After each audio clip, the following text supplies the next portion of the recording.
The time has come. Oh, and hi.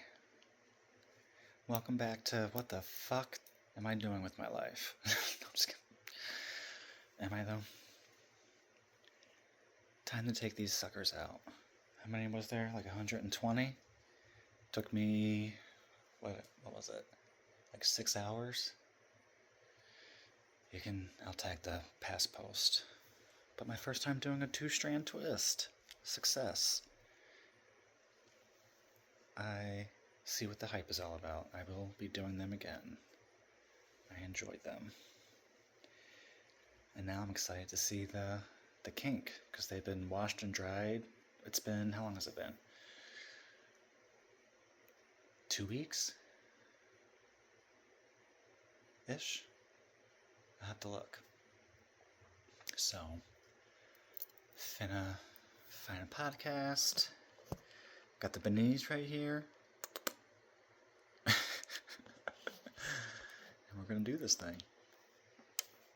The three of us were connected at some other time. We reconnected and forever. Have we seen JoJo Siwa? That's what it feels like. It feels like literally yesterday we were together. But you know what? I'm watching Raven Simone and her wife Miranda's podcast, Tea Time. We have to go find her. And Raven's like, give her space. She's really busy right now. And I'm like, no, it's JoJo. So I was like, she was here every day for 6 months and now she's gone. Where'd she go? Literally just showed up. Like, it was such a fun time. But you know what else happened?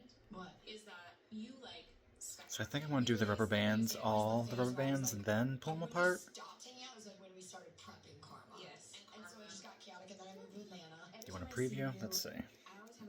Since I got you, and I want to know. That is my little sister from another mister, and she is not done with her transition. I think the easiest way. Like, what are you talking about? And I'm like, I have a radar for. A gaydar radar. I have a gaydar radar within the gay dars. Yeah.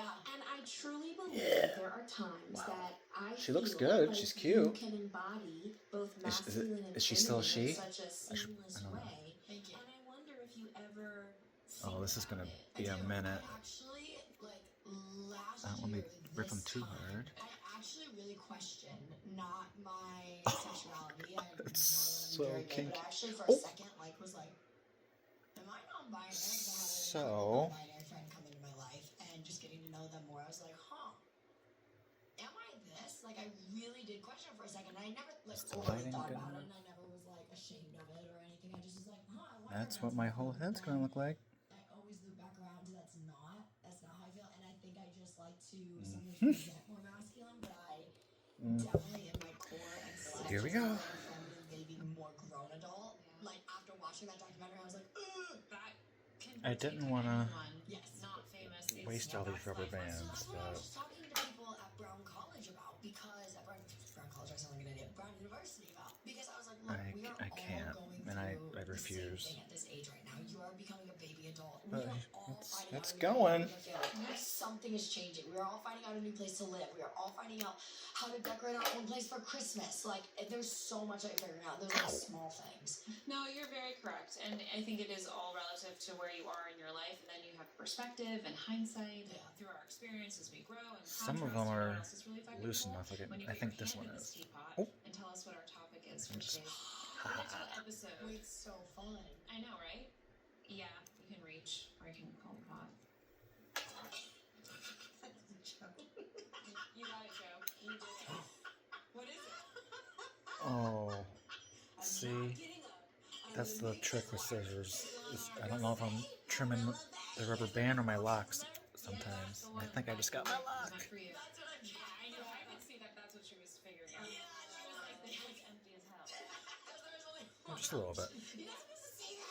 Just a little bit. It's full. This was just random. I don't want to visit it anytime soon. Girls are getting deep. But I'm so confident in knowing there's something else there. Yeah. Take that breath, because I agree. I believe there's something else there. I don't necessarily believe in a heaven and a hell. Yeah.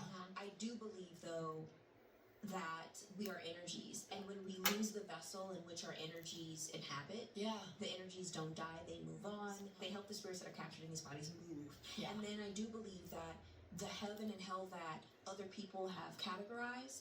Hell is if your soul can't leave this plane and it's kind of stuck here. Heaven is if you're able to integrate with all of the universe and move forward. Okay, wait, do you ever think about this?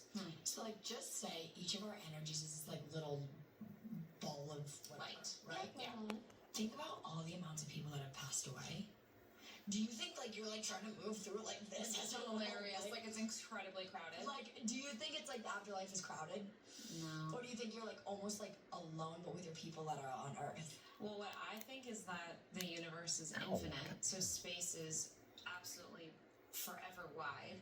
And energy, when you think about even how much light exists around us on a daily basis that we can't see, how fast light travels, sound, all of these frequencies that literally the human is not tapped into or conscious of or understanding. There is so much beyond. So I think for me, similar to what Raven was saying, I think once you're done in this vessel, that soul, that spark, that thing that makes you you essentially returns, and it is just there. I'm going to ask a question to you guys, and this goes, this is death, but it goes a little bit beyond. Damn it, I think I got my lock again. Category of death. When you kill a bug, some people might not think that's a consciousness, but I do believe that certain spirits go into animals. And I believe that when we kill those unconscious beings, we are creating a cosmic pattern for that soul in the next life. Because we have senseless deaths here. We have random, just out of nowhere deaths. Deaths that we're like, that doesn't make sense. That go along with somebody being scared of a spider and smacking it with a shoe. And when you were bringing up the fact that are these souls squished together, I don't think they were squished together. I think it's a little bit of what she said, but I also think that these vessels on Earth house certain spirits as we move forward. That is really interesting. Like, every living being, right, whether that be a literal leaf or a bug or a human, like, is some sort of energy. Like, it's almost like a little bit of a form of reincarnation. But wow. This kind of oddly has to do with, like, death within yourself, but I just don't know if anybody else ever thinks of this. Do you ever think about, like, how you're gonna go one day? All day. Okay. Like, all day long. Like, I have this horrible thought process. Stay Every tuned. time I'm on those mountains here in LA. I never knows. And my The all three of aftermath. my sister's kids, her last kid did it, and her last kid did it. She has 3. Was in, like, you know, nursery school, and they're like, oh, you know, Simone has an eraser stuck in her nose, and Simone was like, we'll just wait until Monday. You know, it's late on a Friday.